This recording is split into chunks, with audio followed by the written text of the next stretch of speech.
El Evangelio de Juan, capítulo 6, versículos del 41 hasta el 59. Entonces la gente comenzó a murmurar en desacuerdo porque él había dicho: yo soy el pan que descendió del cielo. Ellos se decían: ¿acaso no es este Jesús, el hijo de José? Conocemos a su padre y a su madre, y ahora ¿cómo puede decir yo descendí del cielo? Jesús les contestó: dejen de quejarse por lo que dije, pues nadie puede venir a mí a menos que me lo traiga el Padre que me envió, y yo lo resucitaré en el día final.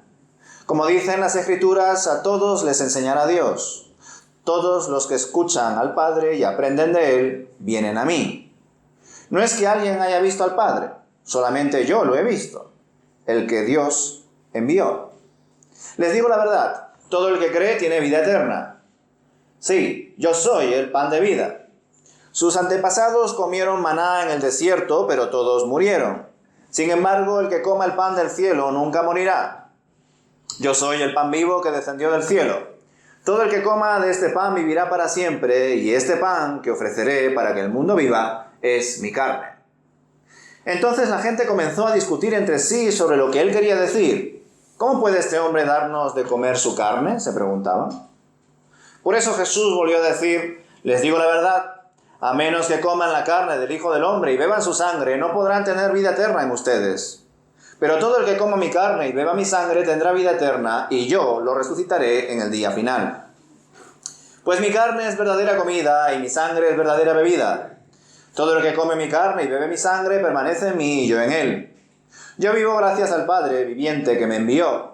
De igual manera, todo el que se alimente de mí vivirá gracias a mí. Yo soy el pan verdadero que descendió del cielo.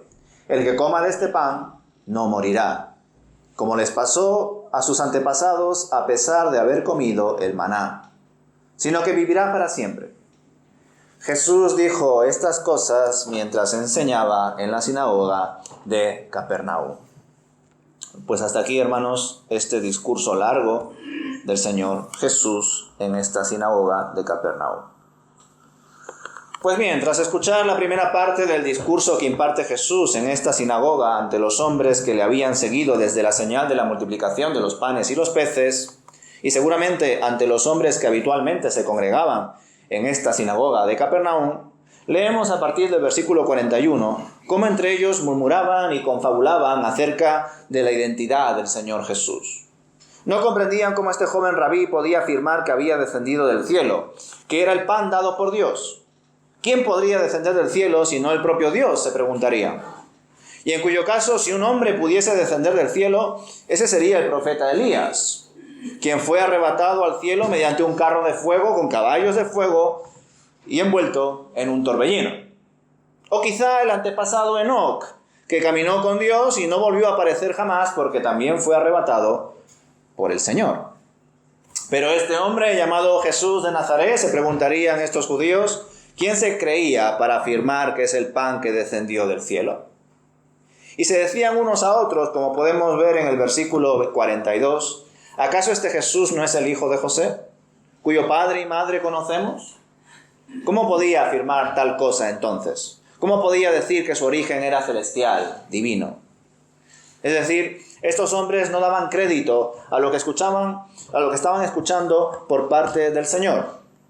Y fijaos qué contradicción, hermanos.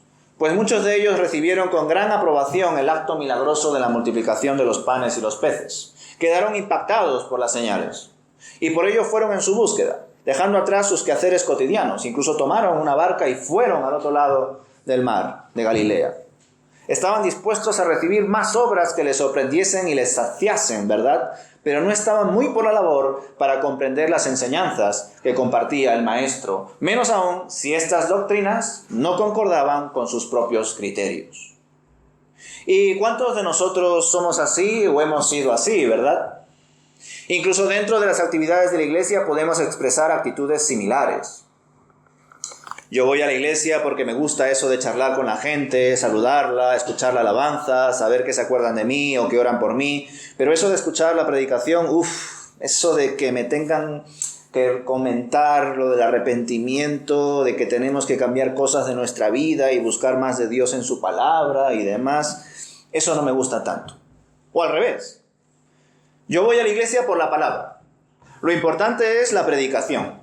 Lo demás no me interesa. Eso de hablar de mi vida privada no me va. Y en cuanto el pastor diga amén, me voy y así evito confraternizar y escuchar más problemas de la gente porque ya tengo bastante con los míos. Hay gente así también, ¿verdad? ¿Y por qué pasa esto? Primeramente porque no hay nada nuevo bajo el sol y cuando leemos la palabra de Dios a veces se nos olvida que la palabra también nos lee a nosotros. Y que nuestros comportamientos y pensamientos a veces pueden ser similares a los que vemos reflejados en el texto bíblico y en los personajes que van apareciendo. Por otra parte, hoy más que nunca parece que está de moda la fe a la carta, la vida cristiana a la carta y, por supuesto, la poca tolerancia a la frustración. Yo quiero que el pastor sea así, yo quiero que las sillas sean de esta manera, que los hermanos en su mayoría sean como a mí me gusta, que el local se encuentre donde a mí me parece mejor, que la música me conmueva, que las actividades me entretengan, y así con tantas y tantas cosas. Fe a la carta, pedir a la carta. Y hermanos, a la esposa hay que recibirla como al esposo. Y la esposa es la iglesia y el esposo es el Señor Jesucristo. Y a estos judíos que hablaban en contra de Jesús en la sinagoga de Capernaum, les parecía bien los milagros de Jesús, pero no sus enseñanzas. Es decir, les atraía una parte de lo que les aportaba Jesús, mas no el resto. Y rechazar una parte de Cristo no es recibir a Cristo. Y rechazar a la iglesia y la misión que la iglesia debe hacer es rechazar a Cristo también. Por supuesto que hay muchas cosas de la palabra de Dios que nos resultan difíciles de comprender y que además nos producen más dudas, más preguntas. Pero en vez de fomentar un espíritu demasiado crítico o peor aún, desistir de su estudio y aplicación, debemos perseverar. Pues si no perseveramos, pereceremos. ¿Y qué preferimos? ¿Permanecer o perecer? ¿Ser consecuentes con lo que decimos creer o vivir en una constante contradicción? Debemos reflexionar muy bien en nosotros mismos al ver la hipocresía y la poca sensibilidad espiritual de estos judíos, hermanos, porque si no lo hacemos, nos estaríamos engañando a nosotros mismos. No debemos ignorar que hay personas que reciben con gusto una parte de lo que es Dios, la parte que consideran buena para ellos, la parte que les conviene, pero cuando van conociendo más acerca del Señor y ven todo el esfuerzo que exige ser cristiano, comienzan a decirse para sí mismos que no les merece la pena eso de ser cristiano. Comienzan a desistir, declinan, optan por ver para otro lado. Los ojos se desvían de Jesús y vuelven a ellos mismos, a sus necesidades, a sus preferencias. Y en verdad esto es así, hermanos, porque sus ojos, los ojos de estas personas, probablemente siempre han estado puestas en ellos. Jesús solo era un medio, no era el fin. Y no tendría que ser así. No deberíamos acudir al Señor por mero interés, que es como desgraciadamente sucede en gran parte del capítulo 6 del Evangelio según Juan. Por eso el Señor les dice en el versículo 43 que no murmuren entre ellos, pues estaba viendo cómo entre ellos se retroalimentaban en sus dudas y no querían aceptar la parte divina de Jesús. Lo de la multiplicación de los panes y los peces, señales, milagros y prodigios, eso sí. Pero la doctrina cristiana, lo que implica seguir a Jesús, eso no. ¿Verdad? Podrían recibir a lo sumo que Jesús fuese un enviado de Dios, un profeta, un siervo que podría realizar algunas señales por el poder del Espíritu, pero de ahí a que sea el Cristo, el ungido del Señor, eso sí que no, eso era inadmisible. Este joven rabí no cumplía con sus ideas preestablecidas ni con sus expectativas. Por ello el Señor Jesús les afirmó de forma contundente lo siguiente: nadie puede venir a mí si el Padre que me envió no lo atrae, y yo lo resucitaré en el día postrero. Y como os compartí el domingo anterior, el término griego que se traduce por el verbo atraer dice literalmente arrastrar, lo cual es una traducción más adecuada para demostrar que es Dios Padre quien inicia la obra en nosotros. Es Él el que nos lleva a Él, es decir, a su Hijo. Hasta incluso quedándonos con la traducción más habitual y coloquial, la de atraer, nos damos cuenta de que es Él quien inicia, quien toma la iniciativa.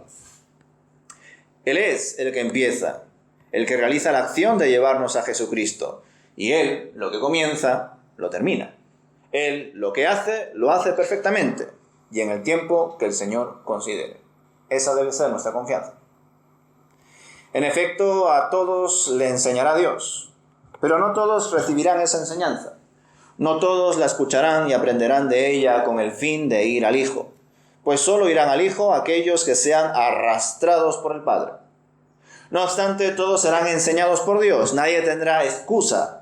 Dios se encuentra presente tanto en su revelación general como en su revelación especial y específica. Está en la creación que da testimonio del Creador y en nuestro interior, en nuestra conciencia, pero también está en su palabra y especialmente dado a conocer en Cristo Jesús. Pero lo dicho, no muchos irán al Señor, no muchos tendrán fe en Él y serán resucitados en el día postrero para bendición y vida eterna. Así que demos gracias a Dios los que ya creemos, los que ya somos hijos de Dios, pues es por obra suya, no por mérito nuestro, es su pura gracia. Pues nadie ha ido al Padre por sí mismo, sino que el Padre ha enviado al Hijo para que cumpla con su voluntad en nosotros. Y al Hijo le ha placido hacerse hombre como nosotros, participar de nuestros dolores y sufrimientos, y aún así ser obediente hasta la muerte y muerte de cruz. Como afirma el propio Señor en el versículo 46, nadie ha visto al Padre salvo el Hijo, y por ello solo el Hijo lo puede conocer. Y más adelante retomaremos esta gran enseñanza cuando el Señor Jesús hable con el discípulo Tomás y le pregunte: ¿me dices que te muestre al Padre cuando he estado entre vosotros todo este tiempo? El que ha visto al Hijo, ha visto al Padre. Y como dijo un poco antes de estas palabras, yo soy el camino, la verdad y la vida. Nadie viene al Padre sino por mí. Tremenda declaración la que encontramos en Juan capítulo 14, versículo 6. Es impresionante. Y encima complementa perfectamente lo que estamos aprendiendo con claridad en este capítulo 6. Por un lado, nadie va al Hijo si no es arrastrado por el Padre. Y nadie va al Padre si no es por el Hijo. ¿Qué os parece? Dios es soberano. Él tiene todo bien atado, bien establecido, perfecto. Nada escapa a su plan. Otra vez, nadie va al Hijo si no es arrastrado por el Padre, y nadie va al Padre si no es por el Hijo. El que ha visto al Padre se ha dado a conocer, y por medio de la fe en el Hijo es que podemos conocer a Dios. ¿Y quién ha visto al Padre? El Hijo. Y obviamente para conocer a Dios, para estar con Él, es necesaria la vida eterna. Y esto es importante de remarcar, pues a veces en nuestro anhelo de sobrevivir y de mantener nuestro ego, vemos la eternidad como un fin, y si encima nos podemos mantener tal y como somos, o casi tal y como somos, pues mejor aún, si no, leed a Miguel de Unamuno. Y a otros autores que divagan sobre el concepto de la eternidad, o recordar todo lo que habéis leído o escuchado en su momento sobre la leyenda de la fuente de la eterna juventud. O simplemente en toda la literatura que hay detrás de la búsqueda de la inmortalidad. ¿Y para qué, hermanos? ¿Para qué queremos ser salvos? ¿Para qué queremos la vida eterna? ¿Os habéis hecho alguna vez esta pregunta? Son preguntas muy pertinentes, hermanos, lo de ¿para qué queremos ser salvos? ¿Para qué queremos la vida eterna? Pues nos ayudan a evaluar personalmente nuestra fe. Sí, soy salvo por la fe, tengo el cielo ganado, en nuestro caso no por obras, sino por la gracia de Dios, pero ¿para qué? Para estar con el Señor, hermanos, para conocerle, para estar cara a cara con Él. Y Él, por su infinito amor, nos concede ese regalo, ese sentido perfecto de la vida, pues en eso consiste la vida eterna, en conocer al Padre. ¿Y al que ha enviado? Al Hijo. No hay más. Solo Dios, solo Él, solo su reino, solo su justicia. Lo demás ocupa otro plano. Y en muchos casos, como diría Pablo, es basura.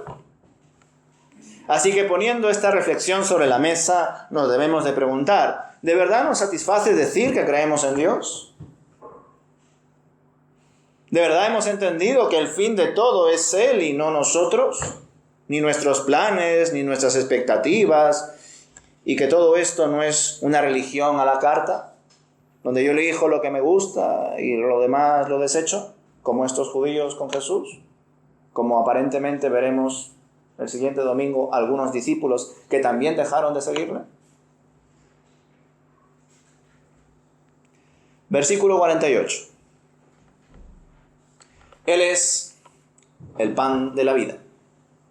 Él es nuestro verdadero alimento. Él es el que nos llena. Él es el que nos complace. Él es el que nos salva. Ahora podremos comer y luego tener hambre. Podemos beber y luego tener sed. Podremos descansar y luego estar cansados otra vez. Pero en Él somos plenos. En Él estamos completos. ¿Lo creéis así? Y claro que sí, hermanos, claro que en nuestra experiencia diaria no podemos ser hipócritas, vivimos todavía necesidades, nuestra alma clama y nuestro ser a veces se queja, pero debemos aferrarnos a esta esperanza que para la gente de este mundo que no tiene a Cristo es locura. ¿Y qué más dará si para este mundo estamos locos y para el Señor estamos cuerdos? ¿Qué más dará si lo que buscamos es agradar a Dios y no a ningún semejante que, por más importante que se autoperciba, no merece en absoluto ni una parte de nuestro tiempo en comparación a todo el tiempo que debemos dar a Dios? Y a veces perdemos mucho tiempo. Definitivamente estos judíos estaban llenos de sí mismos. Estaban complacidos en sus propias tradiciones, en el yo de cada uno. Y por ello el Señor Jesús se vio la necesidad de exhortarles según sus propias concepciones, retomando el acontecimiento del maná que los israelitas comieron en el desierto. Y efectivamente fueron bendecidos por ese alimento dado por Dios, por un tiempo. Pero luego, ¿qué pasó con ellos? Pues que murieron todos. Sin embargo, el pan que había descendido del cielo, el mismo Jesucristo, había sido entregado para que aquel que coma de él no muera. Por eso, Él era el verdadero pan, el pan que da vida, y el pan era su carne. Ante esta aseveración, los judíos comenzaron otra vez a hablar entre sí, en este caso tan molestos por lo que habían escuchado que discutían entre sí diciendo: ¿cómo puede éste darnos a comer su carne? Mostrando de nuevo con estas palabras lo cerrado que tenían el corazón y lo cauterizada que tenían la conciencia. Y para romper con las mentalidades de estos hombres, Jesús continuó dando un mayor énfasis al simbolismo que antes había expresado. Ya que en el versículo 53 no solo reitera la idea de que ofrece su carne y que debemos comerla, sino que también ofrece su sangre y debemos beberla. Pues si no lo hacemos, no tendremos vida en Él. Es más, en griego, los siguientes versículos son más explícitos en esta idea, porque ya no se usa el término que se traduce por comer, sino el término que se traduce o se puede traducir por masticar. Según la Biblia textual, dice el versículo 54, el que mastica mi carne y bebe mi sangre, tiene vida eterna y yo lo resucitaré en el día postrero.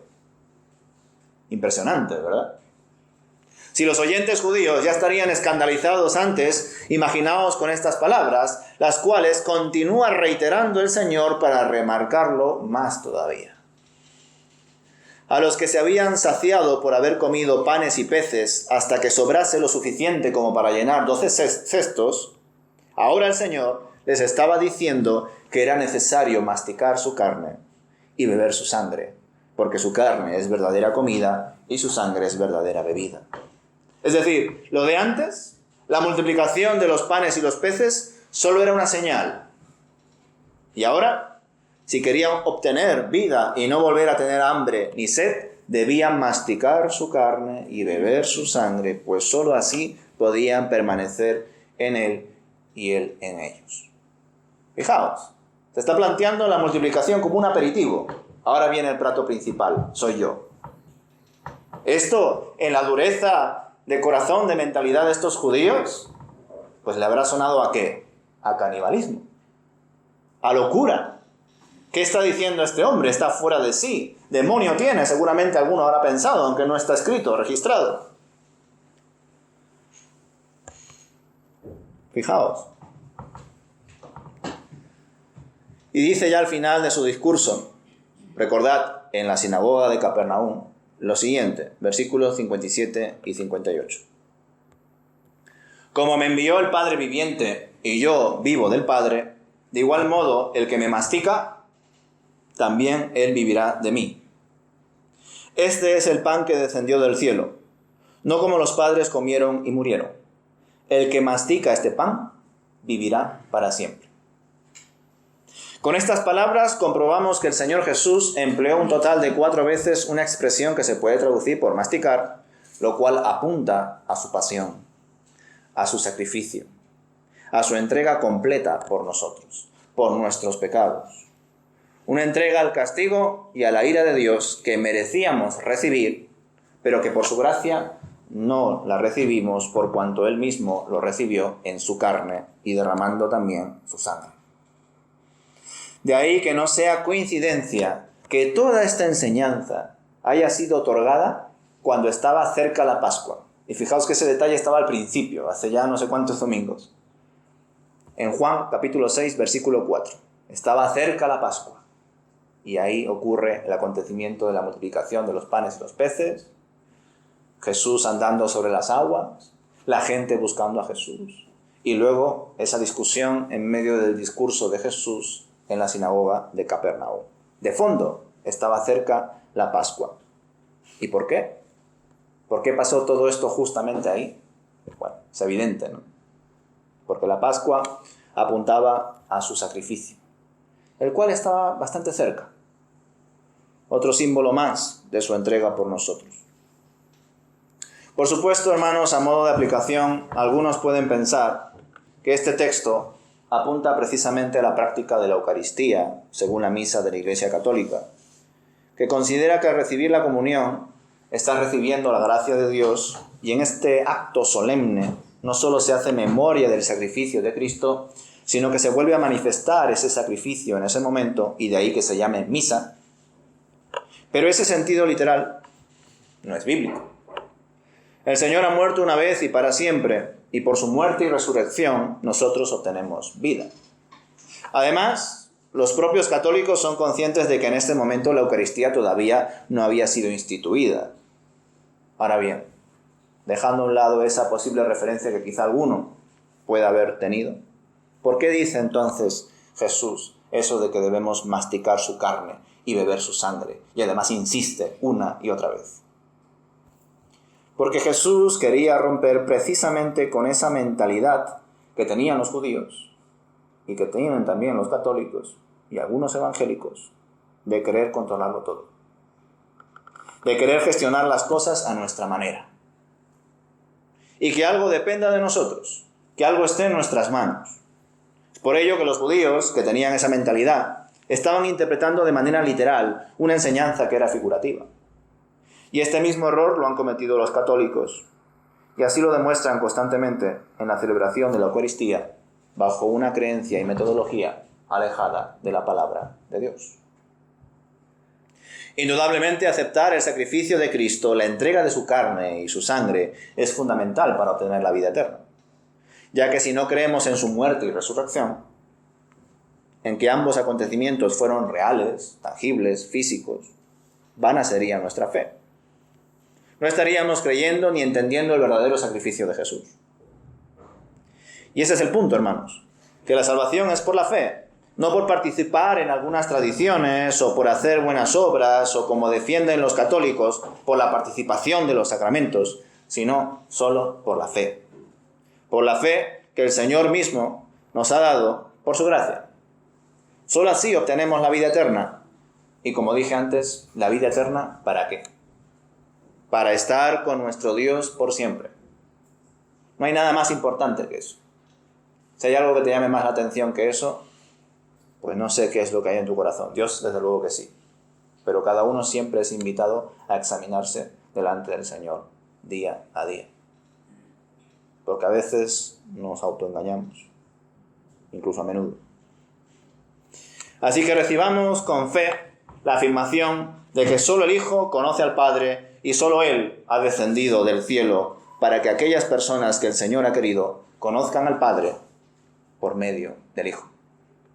Y ahora, como hijos de Dios, poseemos la responsabilidad de transmitir a los demás lo que nosotros hemos recibido, en todo momento bajo las directrices del Señor. Pues al igual que el Hijo, somos enviados, ¿para qué? Para hacer la voluntad de Dios y no la nuestra. Señor, hágase tu voluntad y no la nuestra. Esa oración en todo tiempo. ¿Por qué? Porque constantemente queremos hacer nuestra voluntad y no la tuya. Por eso, hágase tu voluntad, Señor, y no la mía. Quiero dejar de ser yo para ser tú. Que cada día muera más a mí para que seas tú el que viva en mí. Pero claro, como os he dicho, esto es locura. Esto para los que no tienen al Señor en su vida de verdad, bueno, no solamente es locura, es imposible. Se puede fingir, se puede cubrir, pero no es real.